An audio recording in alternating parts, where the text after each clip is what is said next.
નમસ્કાર મિત્રો, આજના તાજેતર વ્લોગ વિડીયોની અંદર તમારા બધાનું સ્વાગત કરું છું. અને અત્યારે આપણે મેળી ઉપર બેઠા હોય, ઠંડો ઠંડો પવન ખાઈ છીએ.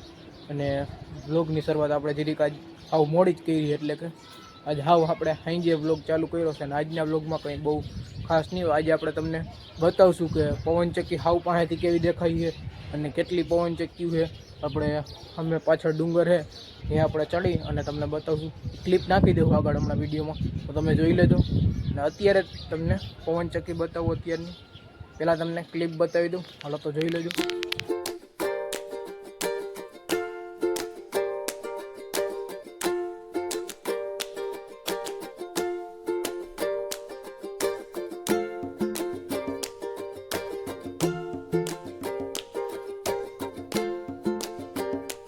તમે ક્લિપ તો જોઈ જ લીધી છે, કેવી સરસ મજાની ચક્કી દેખાય પવનચક્કી. અને આ પવનચક્કી હોય એ ઉર્જા ઉત્પન્ન કરે, કે ઉર્જા એટલે કે આપણે વીજળી ઉત્પન્ન કરે. અને એક ચક્કર લગાડે ને તો કેટલી બધી વીજળી આમ યુનિટ આપણે ઉત્પન્ન કરી લઈએ એમ કહી શકાય. તો આ દિવસની અને રાતની ફેર જ રાખે 24 કલાક. આપણે જુઓ, તમને બતાવું, અહીં જુઓ, આપણે કન્ટિન્યુ ચાલુ જ છે જુઓ ફરવાનું કામ.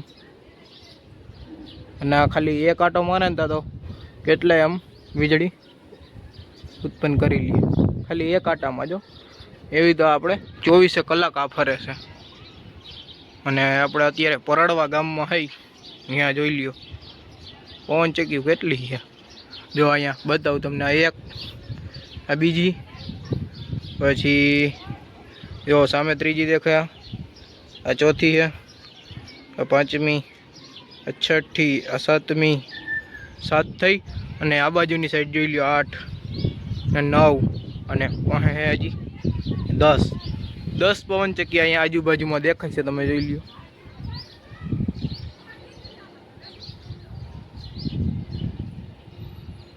અને બધી પવનચક્કી ટોટલી ફરે જ છે, તમે જોઈ લેજો. 10 11 કેટલી છે એ આપણને કંઈ ખબર નથી.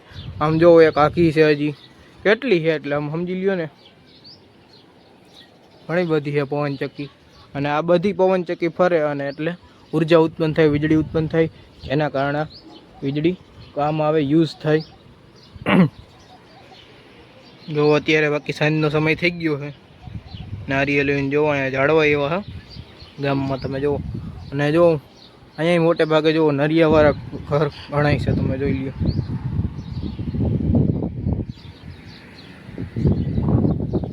અને પવનચક્કી છે જો આમાં લાઇટ થતી છે, તમને દેખાય. જો સફેદ લાઇટ થઈ. અને હવે હાવ હમણાં હાઈન થઈ જાય ને, હાવ રાત થઈ જાય ને, અંધારું થઈ જાય ને, એટલે લાલ લાઇટ થવા માંડે ઓટોમેટિક. અત્યારે સફેદ થઈ, દી હોય આખો દી, એમાં સફેદ થતી હોય. અને જેવી રીતના હાવ રાત થઈ જાય ને હાઈ, એટલે લાલ લાઇટું થવા માંડે. અને બધે એવું નહીં કે એક જમાં થાય છે, બધેમાં લાઇટો થતી જ હોય.